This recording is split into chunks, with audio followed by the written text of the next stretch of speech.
The runoff debate for U.S. Senate to fill the seat currently held by Georgia Senator Kelly Loeffler. And let's meet the candidates now. They are, in alphabetical order, Republican candidate Kelly Loeffler. She was appointed to the U.S. Senate in January of 2020 to replace retiring Georgia Senator Johnny Isakson. She is also part owner of Atlanta's WNBA team, the Atlanta Dream. Democrat candidate Raphael Warnock is the senior pastor at Ebenezer Baptist Church in Atlanta. Ebenezer, of course, the church where Martin Luther King Jr. was pastor. Let's meet our panel now. Greg Bluestein is a political reporter with the Atlanta Journal-Constitution. Sam is host and senior producer of NPR's Morning Edition on WABE Radio in Atlanta. Now let's get started. The topics were not shared with the candidates in advance. The debate will be divided into 3 rounds. And in each round, candidates will have 60 seconds to answer questions and 30 seconds for a rebuttal. And as moderator, I will determine when a rebuttal is appropriate. In the first round, candidates will be asked 2 questions each. And Greg, you get the first question to Senator Loeffler. Senator Loeffler, thanks for joining us. President Trump opened his election rally last night by falsely claiming he won Georgia. He didn't. According to certified state election results, he lost the state by about 12,000 votes. Do you stand by his narrative that the election was rigged, and do you support his demand that Governor Kemp to call a special session to seek to overturn those results? Well, first, I want to thank the Atlanta Press Club for hosting this important debate. And look, it's vitally important that Georgians trust our election process. And the president has every right to every legal recourse. And that's what's taking place. But I've called for investigations. And now there's 250 investigations open here in Georgia. But the president was also clear that Georgians need to come out and vote for David Perdue and myself because of what's at stake in the election. You know, Chuck Schumer said, now we take Georgia, then we change America. We all know what that change would be. They've been very clear. They want to raise taxes on hardworking Georgians. They want to defund the police. They want to open our borders. They want to implement the Green New Deal. I'm fighting for every single Georgian to live the American dream that I was blessed to live. Senator, do you believe the election was rigged? Look, Greg, it's very clear that there were issues in this election. There are 250 investigations open, including an investigation into one of my opponent's organizations, you know, for voter fraud. And we have to make sure that Georgians trust this process because of what's at stake in this election. You know, the promise that Chuck Schumer made was to fundamentally change America, and I'm making sure that we don't go down the road of socialism. Lisa, your turn to ask a question of Reverend Warnock. Dr. Warnock, good evening. Good evening. As a pastor, there are those who are a little uncomfortable with someone switching from the pulpit to the Senate floor in Washington. If elected, how will you navigate the U.S. Constitution's edict separating church and state? Thank you so very much. It's wonderful to be here, and I want to thank everybody who tuned in tonight. I also became aware that Senator Loeffler lost a member of her staff, and I want to extend my condolences to her and also to the family of that young man. Listen, my whole life has been about service. It is why I entered into the ministry, and I am running for the United States Senate as a continuation of that life project. The thing about me running for the Senate is that this gives me an opportunity to work on the issues I've been working on for years. I've been fighting for access to affordable health care. I've been fighting for voting rights. I've been fighting for essential workers, ordinary people, because I know what it's like to be an ordinary person. I grew up in public housing, the first college graduate in my family of 12. I'm number 11. And if it were not for Pell Grants, low-interest student loans, I wouldn't be here. I know the importance of good federal policy. Right. Your goal is to work for fighting families, but what does that translate into beyond affordable housing and health care, as you just mentioned? Well, we got to make sure that we center ordinary people in all of the policy that we do. You know, I grew up with a mother who instilled into me great values. And my dad had a way of saying, get up and put your shoes on. And so he gave me this sense of a work ethic. But if I'm honest, that alone would not put me here on this stage. I mean, here's a kid who grew up in public housing. I'm running for the United States Senate against the wealthiest member of Congress. Only in America is that possible. And I am fighting to make sure that kids like me, whether they're growing up in public housing down in Savannah, Georgia, or rural disaffected communities in North Georgia, that they have access to the American dream that I believe so much in. And I'm concerned that Washington is not focused on ordinary people. You can't tell the difference between Washington back rooms and corporate boardrooms. My opponent represents the worst of that kind of problem, and that's why I'm grateful for this opportunity. I'd like to respond. Please do. Thank you. I was born and raised on a farm. I grew up working in the fields. I waitressed my way through school, and I was the first in my family to graduate from college. I worked hard to live the American dream and became a job creator right here in Georgia. But this type of rhetoric is a distraction from the issues at hand. The Democrats want to fundamentally change America, and the agent of change is my opponent, radical liberal Raphael Warnock, someone that has attacked police from the pulpit, someone that has attacked our military, someone that has agreed to raise taxes on hardworking Georgians as much as $2,000 per family off the bats. That's not what Georgians need to get through this pandemic and get our economy going. I'm fighting for the American dream every day. Okay, Reverend, you're going to have an opportunity to respond to those things because I know Greg is going to get to them. It's his turn to ask you a question. Yeah, I have a question on that same topic. You've been attacked for comments you made from the pulpit about law enforcement and the military, foreign policy, among others. You've also said they're taken out of context, but you made these remarks in a public forum. Why shouldn't Georgians take them at face value? Look, it's clear to me that my opponent is going to work really hard, spending millions of dollars of her own money trying to push a narrative about me because she's clearly decided that she does not have a case to be made for why she should stay in that seat. I have worked my whole life to pull people together. I've been working on criminal justice reform. I've worked alongside law enforcement officers to do that work. Several years ago, I actually brought together the law enforcement officers here in this city, the chief of police, the Black Lives Matter activists, the sitting attorney general, families, parents, all in my church, focused on working on these issues that we've seen emerge time and time again. And we need somebody who knows how to bring people together rather than using these issues as a political point to be made. These issues are tragic, and our law enforcement officers lay it on the line every day. They have an ally with me. I just think that you can affirm what law enforcement officers do and hold them accountable. Senator Loeffler, 30 seconds. You know, my opponent, radical liberal Raphael Warnock, has called police officers gangsters, thugs, bullies, and a threat to our children. When I gave him the chance to apologize in our first debate, he declined. He's also said that you can't serve God and the military. He's used the Bible to justify these types of attacks and make other divisive statements. What we need is someone who can bring together, that can help us get through this pandemic and rebuild our economy across this country and right here in Georgia. That's what I'm fighting to do. Do you want to put that into context? Sure, I'd love to respond. Listen, this is why I think folks have turned off very often, because people will turn anything into a kind of cynical political argument. I was preaching that day from a very familiar Matthew text that says you can't serve God and mammon. It was a sermon about a moral foundation for everything that we do, and that when you have everything in order, that actually makes you a better soldier. It also makes you a better senator. And had Kelly Loeffler listened to the sermon, rather than trying to make a cheap political point, she would not have used her advantage as a U.S. senator to make millions on a pandemic while playing it down to the people she was supposed to be representing. Lisa, I'd like to respond. Oh, go ahead, please.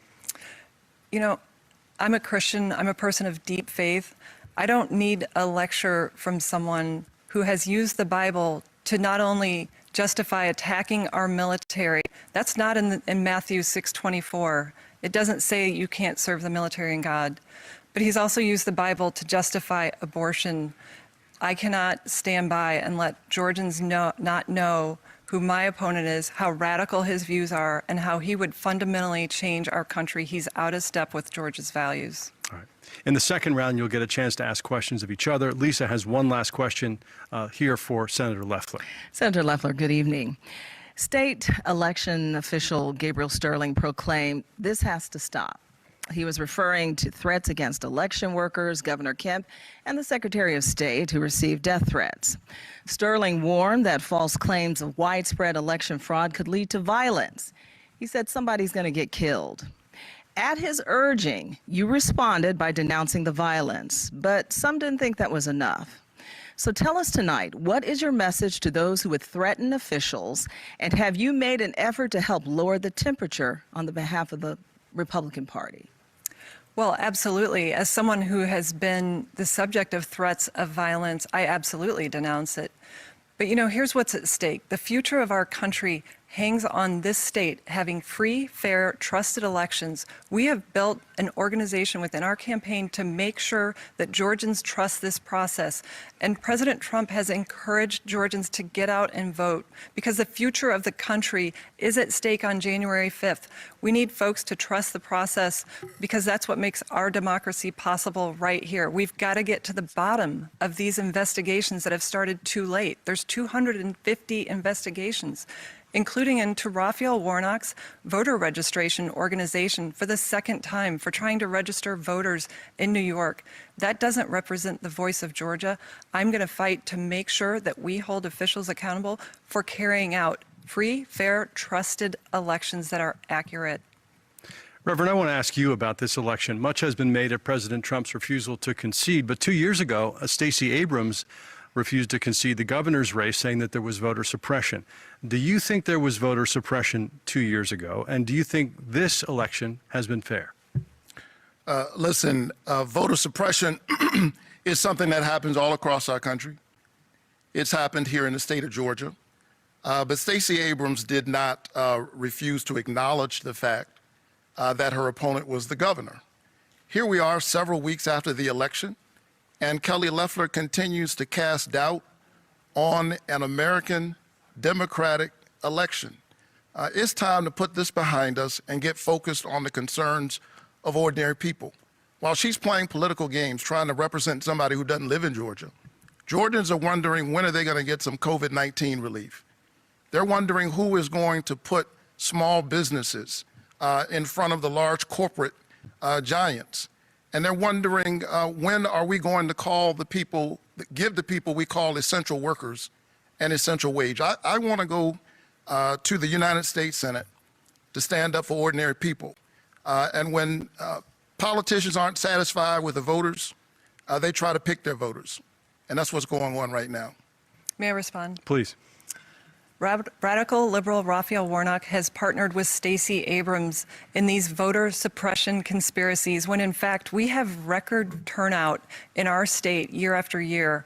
And, it's unfortunate that the focus is on a debate about who won the election when this process is still playing out. And President Trump has every right to every legal recourse. But we also have to make sure that Georgians know that we have a process that works, that their vote is counted, and that no illegal votes are counted.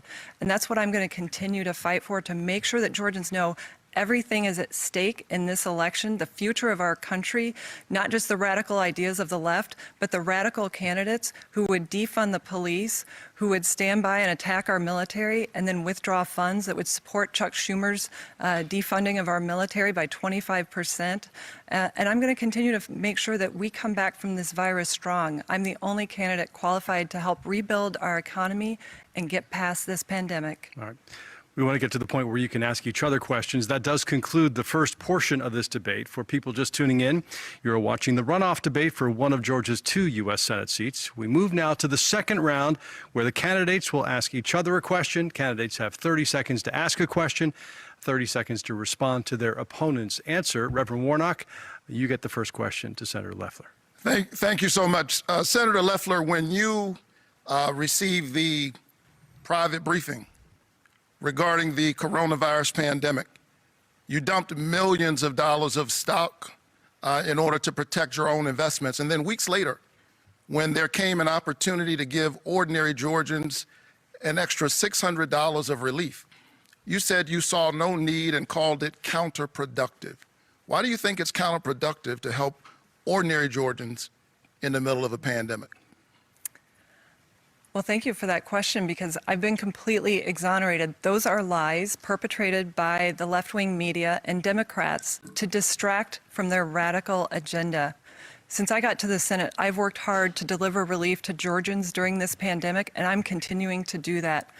But look what Democrats have done. They have stood for stonewalling relief that I voted for twice in the Senate to deliver relief to families, to farmers, to schools and hospitals. They're playing politics. That's what they're using their lies to cover up. The fact that they don't have a positive agenda to lift Georgians up. They want to defund the police, raise your taxes, implement the Green New Deal that would crush jobs and opportunity. And what I'm working on is making sure that we can get the economy going again, that we can drive forward after this pandemic. And I've been working side by side for my colleagues to make sure that we get that done, and we have delivered results. $47 billion that I brought here to Georgia saved 1.5 million jobs at small businesses. Reverend, you have 30 seconds to respond if you'd like. Listen, I do not want to defund the police, and Kelly Loeffler knows it. But she keeps saying this because she wants to distract from her own record. The truth of the matter is, were it left up to her, Georgians would not have received the $600 of expanded unemployment insurance. And they haven't seen any relief in months. And she hasn't done anything. She's done nothing to provide relief for ordinary people, the folks I'm seeing all across this state who are in pain in the middle of this pandemic. Senator Loeffler, it's your turn to ask a question of Reverend Warnock. Reverend Warnock, in your writings and your teachings, you've repeatedly praised Marxism and the redistribution of income. Can you here and now, for all Georgians, renounce socialism and Marxism? Listen, I believe in our free enterprise system. And my dad was a small business owner. And during the Great Recession, you know what I was doing? I was leading my church to build a community center where, among other things, we had a financial literacy center that taught people how to repair their credit, create a 700 credit score community, how to create a business, how to buy a home, how to participate in our free enterprise system. Kelly Loeffler, on the other hand, was teaching the big banks how to hide their investments offshore in the Cayman Islands. This is how she spent her career before she went to the Senate. This is what she's been focused on now that she's in the Senate. She was only there 3 weeks. I'm not sure she was fully unpacked when she started dumping millions of dollars of stock trying to protect herself. And she purchased that seat. It's done well for her. The issue is that the people who sold it to her don't own it. And the people of Georgia are coming back to get their seat. Senator, you have 30 seconds. Well, predictably, you've just heard more lies from radical liberal Raphael Warnock, who wants to distract from his own words, calling police officers gangsters, thugs, bullies, and a threat to our children, saying that you can't serve God and the military, for his attacks on Israel. You know, what I'm focused on is making sure that we continue to deliver relief. I've already delivered relief for 174,000 small businesses, $7 billion for hospitals. And when the government didn't move quickly enough, I purchased PPE out of my own funds, drove it to hospitals. I donated to hospitals, and I donate my salary to charities across Georgia. I'm here working for Georgia.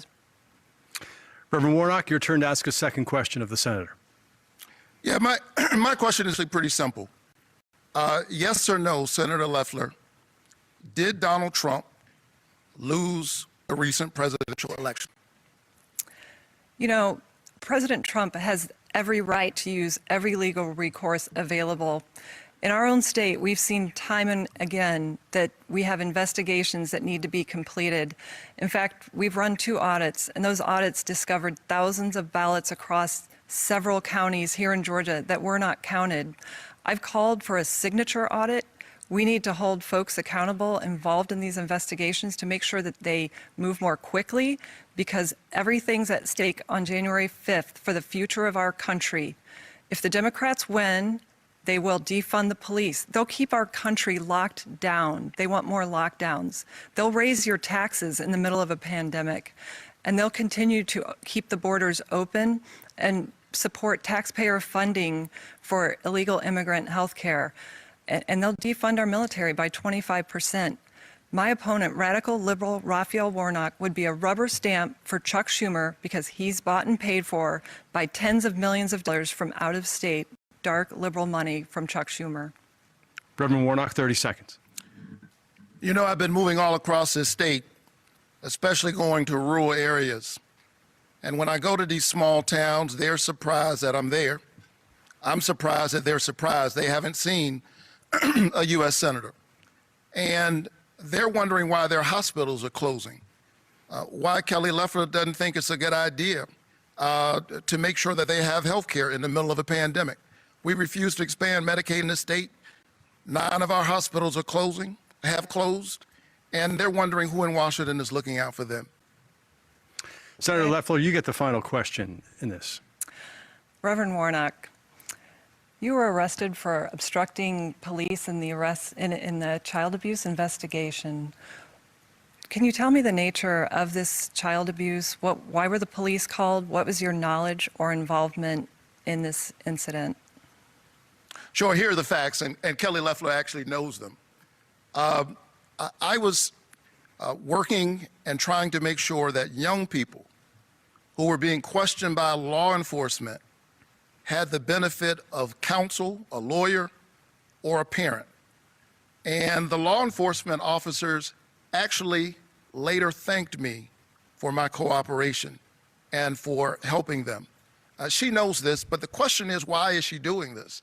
It is because she has made a calculation that after being in the Senate for 10 months, she does not have a case to be made for why the people of Georgia should keep her there.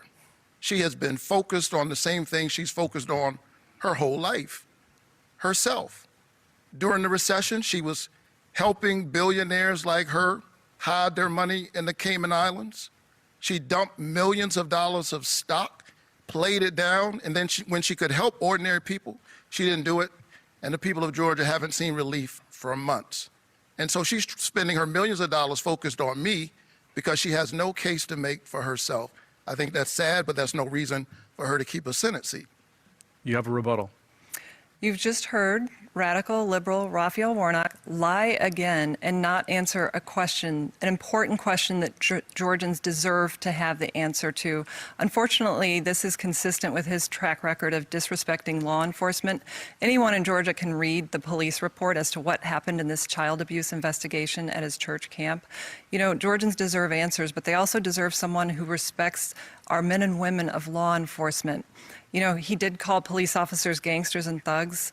He said that we should empty the prisons and in cash bail. He won't keep our communities safe. That's what I'm fighting for. Senator, thank you. That does conclude our second round. Again, if you're just joining us, this is the runoff debate between candidates for the U.S. Senate seat to fill the Georgia seat that's currently held by Senator Loeffler. We turn back now to the panel to ask questions until we run out of time. As moderator, actually, I'm going to take the privilege of asking a question to the two of you to start this round. Reverend, I'll begin with you. I'm interested in the number that you're comfortable with when it comes to coronavirus relief. Senate Majority Leader McConnell seems to favor something like $500 billion. The moderates are talking about $908. 2 months ago, the White House suggested $1.8 trillion, and the Democrats wanted more. How much is required by this moment? Well, the problem is for months we haven't seen any relief. And we can talk about the numbers. That would be an important part of the conversation.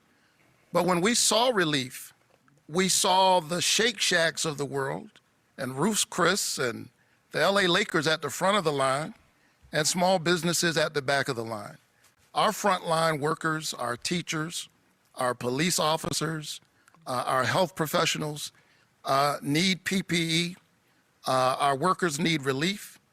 And we need to begin even now, I think, thinking beyond how we survive this pandemic and begin to think about how we survive on the other end of the pandemic. While we're providing relief, I think it's time for us to start thinking about an infrastructure program here in this country that will repair our roads and our bridges, begin to build green energy and green energy jobs, provide jobs with a livable wage, and position our economy to lead into the future. Can you give me a number? Look, I think that we should at least make sure that whatever we do, workers are at the center of that relief. All right. Senator Loeffler, you're in a position to vote on this very soon, perhaps. Janet Yellen has said the country can afford to borrow this money now to get people through this crisis until we're all vaccinated, and that if we don't spend it now, it's going to cost us more in terms of job destruction. Do you agree with that, and what would your number be? What could you live with? Well, I was pleased to support all the relief packages this spring when we were addressing this virus. Over $3 trillion of relief to Americans, $47 billion that I helped bring right here to Georgia, including $7 billion for hospitals, 174,000 small businesses that I brought $15 billion in PPP funds to, saved 1.5 million jobs. And in fact, I voted twice on the Senate floor in recent months to support a package that Democrats have blocked, that Nancy Pelosi has now confirmed that it was playing politics with Americans' lives and livelihoods. She's held up targeted relief that would have gone to hospitals, to schools, to families, to small businesses. That's what I've been fighting for. That's what the Democrats are holding up. And my opponent, radical liberal Raphael Warnock, would be a rubber stamp for Chuck Schumer and Nancy Pelosi as they try to use this pandemic to put the costs on the back of hardworking Georgians in the form of high taxes to fundamentally change America. And I'm not going to stand by and let that happen. I'm going to make sure that we serve our families and our small businesses right here in Georgia. Thank you. Lisa, it's your turn to ask a question. Senator Loeffler, you have called yourself the most conservative candidate in the race. You're also the richest U.S. senator with an estimated net worth of more than $500 million. How will you use your wealth and your privilege to improve the life of the average Georgian, the one who makes minimum wage, and more specifically, minorities who feel you have not made an attempt to meet them where they are? Well, first of all, I have been blessed to live the American dream, and that's what I'm fighting for every single day in Washington, because I was born and raised on a farm. I grew up working in the fields. I started filling out a time card when I was 11. I waitressed my way through high school and college, and I was the first in my family to graduate from college. I know what it means to live paycheck to paycheck. I've done it. And I also know I'm blessed to live the American dream, and that's why I'm fighting to protect it. That's why conservative values matter, to uphold the Constitution. Our freedoms are under attack in this country. The religious freedom, the right to life, the Second Amendment.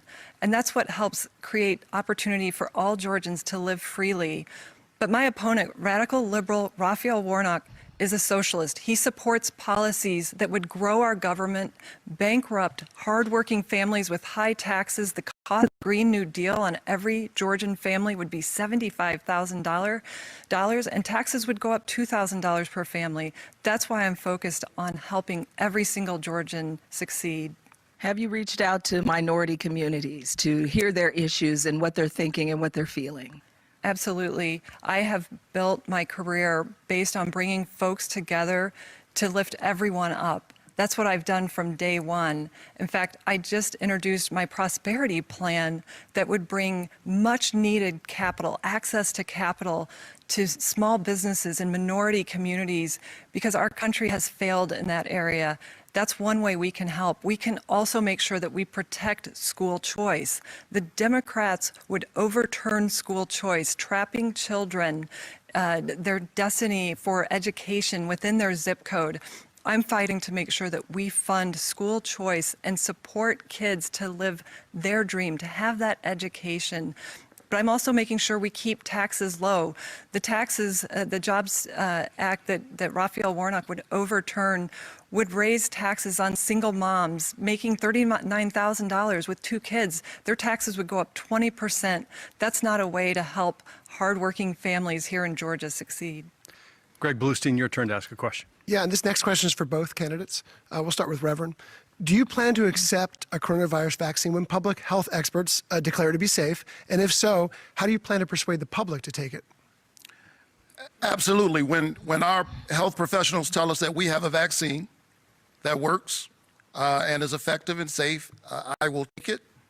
I will encourage the folks who listen to me, people who are in my church and in the community, to take it.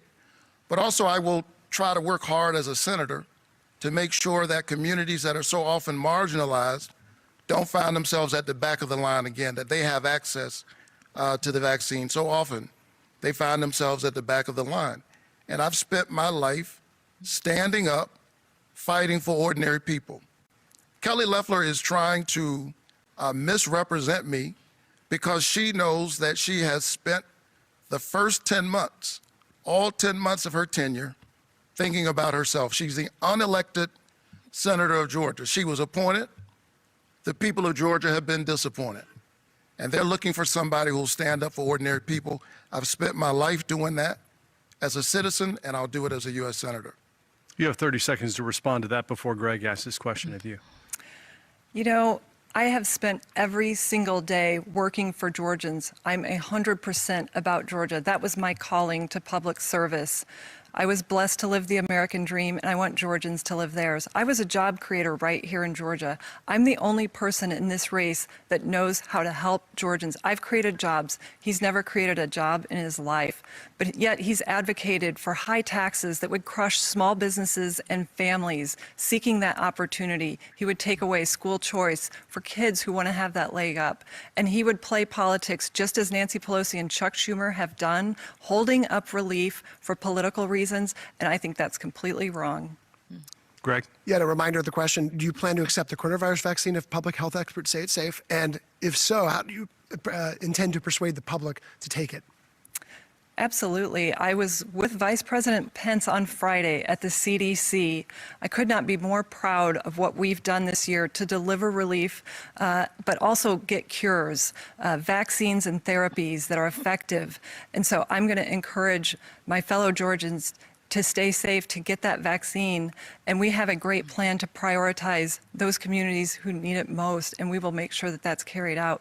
But my opponent will continue to play politics with the pandemic, telling lies and trying to achieve political objectives that would try to radically change our country at a moment of a pandemic. I'm going to continue to fight for every single Georgian to have the freedoms and the opportunities that they deserve and not be crushed by big government that would have government mandated health care, that would provide free health care for illegal immigrants, that would raise their taxes to pay for government health care, and that would bankrupt Medicare. I'm making sure that Georgians have the resources they need while we keep our taxes and our government low and small. Lisa, it's your turn to ask a question. Dr. Warnock, Katina Strabalakis is an Atlanta business owner who had to close her doors because she was unable to pay thousands in back rent due to the pandemic. President-elect Joe Biden considers it a top priority to get a generous stimulus package through Congress, and you have said you support that. But if you were to speak to Katina, what would you ensure her that you would do in Washington to help her and other business owners get the help that they need? Well, my dad was a small business owner, and so I understand the struggle that small business owners have. And I spent time in my church creating a financial literacy center that helps people to get started. And so I think a good sign of what someone will do in office is what they were doing before they ever went into office. And I've spent my whole career standing up for ordinary people, trying to, in fact, we had a job center in my church, contrary to what Senator Loeffler is trying to suggest. And I have stood up for ordinary workers time and time again. You know, during this pandemic, we call people essential workers. We ought to pay them an essential wage. And we ought to provide small business owners like her the assistance and the support that they need. Kelly Loeffler's out of touch. She's thinking about people who are like her. And I'm okay with the fact that she wants to make money. I just think you shouldn't use the people's seat to enrich yourself. You ought to use the people's seat to represent the people. I'd like to respond. Please do. Look, these are more lies from radical liberal Raphael Warnock, someone that has invited Fidel Castro, a murderous dictator, into his own church, someone that has celebrated anti-American, anti-Semite Jeremiah Wright. You know, he has also said that police officers are gangsters and thugs and refused to apologize for it. He said that you can't serve God and the military. He has actually made sure that we know who he is in his own words. Those aren't my words. I'm working hard to serve Georgians. I've served thousands of Georgians, and I'm so proud to represent this state and help Georgians through this challenging time. Well, Reverend, as I understand it, you were a young man in that church in New York. Would you like to respond to the suggestion that you invited him? There's a lot at stake right now. in the middle of this pandemic. And it's too bad that she's engaged in the politics of distraction and division. I never met him. I never invited him. He has nothing to do with me. If you want to know who informs me and my sense of how we engage as people in the economic system, you need look no further than Matthew 25. I'm a Matthew 25 Christian. That's what I am. I was hungry and you fed me. I was thirsty and you gave me something to drink. I was sick and you visited me. Love your neighbor. And for me, that means you don't get rid of your neighbor's health care, particularly in the middle of a pandemic. Greg, May I respond? go ahead. Look, I'm not going to be lectured by someone that uses the Bible to justify abortion, to attack our men and women in the military. You know, what's happening here is someone who will not own up to their own record of division. He called on Americans to repent for their worship of whiteness. That's divisive. That's hurtful. He celebrated Jeremiah Wright, anti-Semite. He's actually called Israel an apartheid state. That is wrong for America, and I'm going to continue to make sure Georgians understand that that is him in his own words. Reverend, please respond to the abortion issue in particular. Well, listen, I have a profound reverence for life and an abiding respect for choice. The question is, whose decision is it? And I happen to think that a patient's room is too small a place for a woman, her doctor, and the U.S. government. I think that's too many people in the room. But those who are concerned about life, and I certainly am, ought to be focused on the incredibly high rates of infant mortality and maternal mortality in our country when compared to other developed nations. That's something the government could work on, and I've been working on it my entire career. Greg Bluestein. Senator, President Trump has attacked your closest political ally, Governor Kemp, as hapless. He said he was ashamed to support him. He even invited one of your former rivals to run against him in 2022. Was the president wrong to say that about the governor? Are you concerned his comments could alienate some Republicans in Georgia ahead of the runoffs? Well, the president has the right to pursue every legal recourse to make sure that this was a free and fair election in Georgia. And we know that these audits have turned up thousands of votes that were initially uncounted. And I've called for a signature audit. And the buck stops with the Secretary of State. He has to run an election that Georgians trust, because everything's at stake on January 5th, the future of the country. We can take the path of supporting the American dream, of standing the economy back up and getting through this virus together, or we can take the path of socialism that radical liberal Raphael Warnock wants to bring to our country, increasing our taxes, taking away the private insurance that you get at your jobs and replacing it with government-run health care, you know, turning your doctor's office into the DMV. He would open our borders, grant amnesty, give free health care to illegal immigrants. None of that will help us solve this pandemic and get the economy back on its feet and get kids back in school. And I'm not going to stand by and be lectured by someone that has not done anything for Americans during this pandemic. But was the president wrong when he called those remarks? Look, I appreciate the president's support of me, and I appreciate the governor's support of me. They both understand what's at stake in this election. That's why they're encouraging Georgians to get out and vote for David Perdue and myself, because we're fighting for Georgians every single day. We're using our private sector experience to make sure that Georgians get back to work and school and church, while the Democrats play politics, hold up relief, and try to keep our country locked down. That's just wrong. Lisa? Senator Loeffler, expounding on that last question, again, President Trump criticized your governor, Governor Brian Kemp. Governor Kemp appointed you to the Senate. You've criticized the election process as well. So tonight, can you tell us where your loyalty lies as you vie to represent the state of Georgia? Is it with Governor Kemp or President Trump?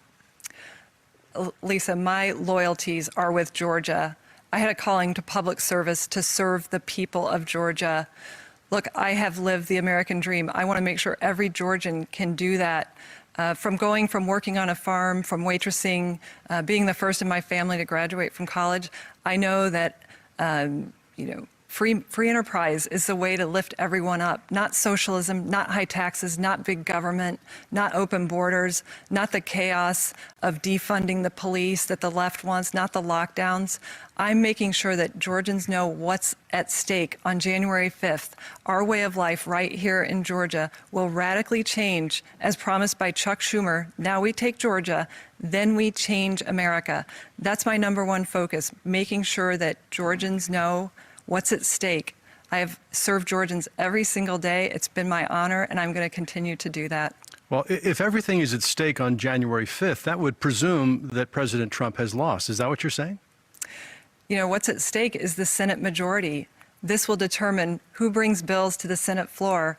And under the Republican Senate, we've been able to deliver $3 trillion of relief to hardworking Americans hard hit by this pandemic, to the frontline workers, to hospitals, to schools. We have to continue to make sure that we open up our economy. The Democrats want to keep this locked down. They want to radically change our country. And their agent of change is radical liberal Raphael Warnock, someone that has said to reimagine police, that is endorsed by organizations whose number one goal is to defund the police. We know the direction the country would take, and we're going to continue to make sure that Georgians understand that our very way of life here in Georgia and across the country is under attack by the left. Well, not to belabor the point, but all those things that you're warning about would not be happening, presumably, with President Trump as president. So it almost sounds as though you're conceding that that part of it has been settled, and now it's important for the Republicans to keep the majority in the Senate to have a divided government. Well, I saw firsthand that the Senate is the shock absorber in this country. And I saw that firsthand when I got to Washington and the impeachment trial started. I saw the Russia hoax and how that distracted us from addressing this virus. The Democrats have played nothing but politics since day one. They've never accepted that President Trump was president. They were distracted from serving Americans. They were distracted during the pandemic, and now they've used the pandemic to try to fundamentally change this country and put the cost of big government on the back of hardworking Georgians. That's why I'm fighting to make sure that the Republican majority is retained in the Senate, because we are the shock absorber for common sense policies that bring Americans together, that lift everyone up, that provides for great educational choices for kids, that stops the radical agenda of the abortion on demand that Democrats want, that attacks our Second Amendment rights. They want to take away our guns. They want to tax guns, and they want to fundamentally change America, and radical liberal Raphael Warnock is their agent of change. Greg Bluestein, time for your question. Yeah, Reverend Warnock, if Democrats do win control of the U.S. Senate, there'll be pressure to increase the size of the U.S. Supreme Court. Would you support adding more justices to the Supreme Court to offset President Trump's recent appointments? And do you think there needs to be term limits for justices on the bench? I want to point out that Kelly Loeffler actually voted to defund the police. She voted against the COPS program. She was one of only 10 United States senators who did. I don't think we should defund the police, but we certainly do need criminal justice reform. We need to make sure that we have an independent review process when civilians die at the hands of police. We need to make sure that police and officers and departments that have a pattern of misconduct are held accountable. We can do that and celebrate police at the same time. And as I move all across the state, Greg, people aren't asking me about the courts and whether we should expand the courts. I know that's an interesting question for people inside the Beltway to discuss, but they're wondering when in the world are they going to get some COVID-19 relief? They haven't gotten any from Kelly Loeffler in months. And when she had a chance to stand up for ordinary people, she thought $600 was too much. Meanwhile, she was busy dumping millions of dollars of stock, profiting from a pandemic. Who does that? But like it to will respond, impact please. people on the ground. So I am wondering if you can answer the question, do you support expanding the Supreme Court? I'm really not focused on it. And I think that too often the politics in Washington has been about the politicians. I'm a pastor, and so when I think about these issues, I think about the people that I've had to stand with in the critical care units while their loved one was dying or between life and death. And not only are they concerned about the sickness, they're wondering how in the world they're going to pay for it. If Kelly Loeffler has her way, 1.8 million Georgians with pre-existing conditions, that means people with hypertension, people with diabetes, folks who've had a stroke, cancer, people who are recovering from COVID, would not be able to get health care. I think that's morally wrong. And it's my faith that actually informs that. She can't explain why she wants to take away people's health care. She knows that that junk health care plan that she rolled out has a loophole in it big enough to drive a Mack truck through. She can't explain that, and so she's trying to misrepresent my record. But the people of Georgia understand.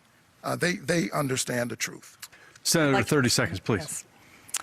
Look, you've just heard radical liberal Raphael Warnock lie about my record. I've never voted to defund the police. In fact, I've voted to support more funding that the Democrats, of course, blocked.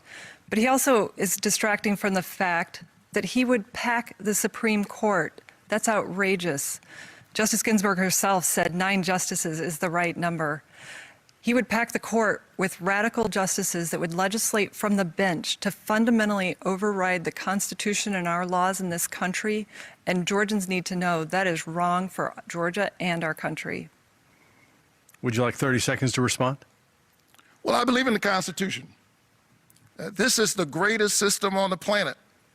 And our country is the only country where my story is even possible. I believe in our norms. I believe in the separation of powers. And I believe in the nonviolent, unchaotic transition of power. Kelly Loeffler ought to stand with the people of Georgia. The 4 greatest words ever spoken in a democracy are the people have spoken. The people have spoken on the presidential election, and they're waiting on their senator to be focused on them, not the person in the White House. Lisa Ram. Senator Loeffler, given all the police violence we've seen against African Americans, consider this. Courtney Owens of Atlanta is worried about her son, her father, and her husband, all African Americans. She fears for their lives daily. You've called the Black Lives Matter movement fascist. You've alienated members of your own basketball team by talking about that stance, or taking that stance, rather. Is that still your view tonight after seeing and hearing how it hits home with so many people personally? And what conversation would you sit down and have with Courtney Owens? Well, the life of every African American is important, and there is no place for racism in this country. But there are organizations whose #1 goal is to defund the police. And we know that that hurts minority communities more than anyone, and we have to stand with our men and women of law enforcement, and I will always do that. You know, that's a distraction from the fact that my opponent does not stand with police officers. He's endorsed by organizations whose #1 goal is to defund the police. He's called police officers gangsters, thugs, bullies, a threat to our children. He's called for our prisons to be opened up and emptied out. He's called for the abolishment of the cash bail system. Look, he doesn't care about safety and security in any community, and I'm fighting to make sure that we have the resources to keep our communities safe and our police departments well-funded and well-trained. Senator, thank you. Would you like to respond to Sure, if particularly I about may. opening up the jails? Well, listen, first of all, the land of the free is the mass incarceration capital of the world. We warehouse 25% of the world's prisoners. And people on both sides of the aisle know that our current criminal justice system needs reform. And we saw that this summer, a multiracial coalition of conscience pouring out into American streets after the tragic deaths of George Floyd and Breonna Taylor and Ahmaud Arbery and so many others.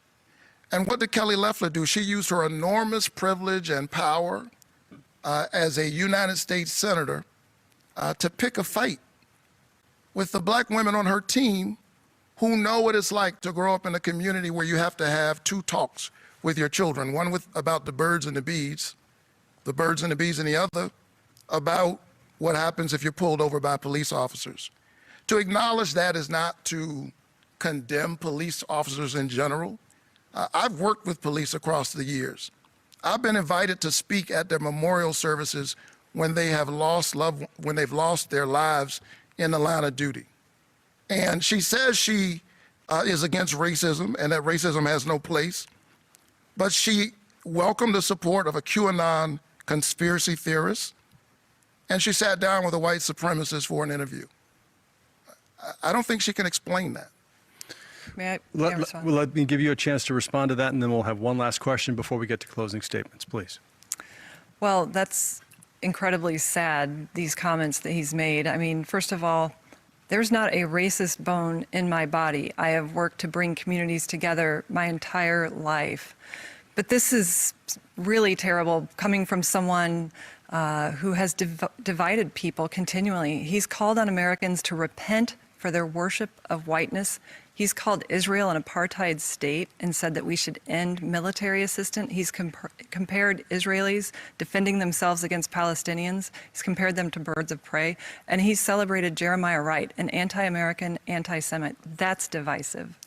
Greg Bluestein, one last question. Senator, should members of Congress be barred from trading stocks? Look, what's at stake here in this election is the American dream. That's what's under attack. When they attack me for a lie, a left-wing media lie, conspired with the Democrats by, this is an attack on every single Georgian who gets up every day to work hard to provide a better life for their family, who wants to live the American dream. It's a distraction from the real issues, not the conspiracies in this election.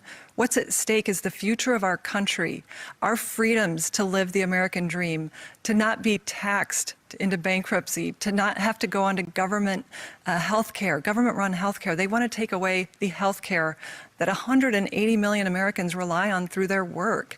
That's why I've introduced a health care plan to make it more affordable, not government-run health care that would bankrupt those that rely on Medicare.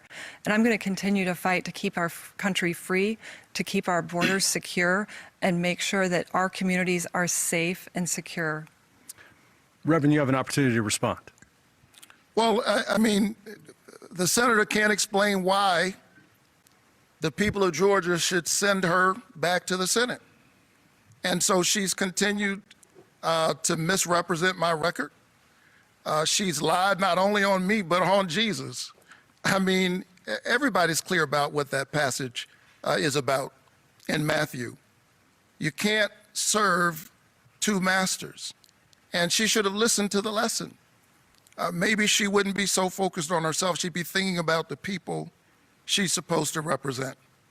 I intend to center the concerns of the ordinary people that I've been running into all across this state, particularly in rural Georgia. Reverend, thank you. I'd like to respond. We're out of time. I apologize, but you're going to have a chance for a closing statement here in a moment. That is all the time we have for questions. The candidates now have 60 seconds for a closing statement. Senator Loeffler, you get to go first. Well, thank you to everyone who tuned in to this important debate. You can see what's at stake. There are two visions for our country. Mine, the American dream. My opponent, socialism. This is what's on the ballot January 5th, the American dream. I was born and raised on a farm. I grew up working in the fields. I built my career. I became a job creator right here in Georgia, and I have been blessed to live the American dream. But Chuck Schumer said it best, now we take Georgia, then we change America. They would increase our taxes, open our borders, socialize our health care.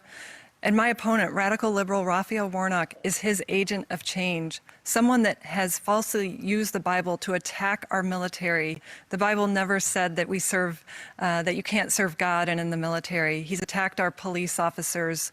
He wants to fundamentally change America into a socialist country. Well, I'm not going to let that happen. I'm working hard for every single Georgian. I'm Kelly Loeffler. I'm asking for your vote on January 5th. Thank you, and may God bless America. Thank you, Senator. Reverend Warnock, your closing statement. Thank you so much, and thanks to everybody who tuned in tonight. I'm Raphael Warnock. I'm one of 12 children in my family, and I'm number 11, the first college graduate. Listen, these are dark and difficult times, and amidst the thick fog of this pandemic and the economic turndown, even during this season of joy, it's hard for people to find joy. I think about my dad in a moment like this. God bless his memory. He used to wake me up every morning at dawn and said, get ready, get dressed, put your shoes on. It was dawn. And so it was morning, but it was still dark. It's dark right now, but morning is on the way. It's our job, Georgia, to put our shoes on and get ready, because there are those who are engaged in the politics of division. They have no vision, and so they engage in division. Tomorrow is the last day to register. Tell everybody you know to make a vote plan, because health care is on the ballot, workers are on the ballot, voting rights is on the ballot, criminal justice reform is on the ballot, and if you give me the honor of representing you in the U.S. Senate, We have to I'll go, be thinking sir. about Georgia every single day. Thank you very so much, Reverend and Senator. Before we conclude this debate, everyone involved in tonight's production sends their condolences to the Loeffler campaign and to the family of staff member Harrison Deal, who was killed in a car accident on Friday. Our thoughts are with the family. They're with you. We're very, very sorry. We'd like to remind voters that Election Day is Tuesday, January 5th. Absentee voting has already begun in Georgia, and early voting in Georgia begins December 14th. Thanks to the candidates and to the panel for participating in this debate. Well done. Thanks to the Atlanta Press Club and Georgia Public Broadcasting for arranging this debate. I'm Russ Spencer with Fox 5 in Atlanta. Thank you for joining us for the Atlanta Press Club Loudermilk Young Debate Series. Good night.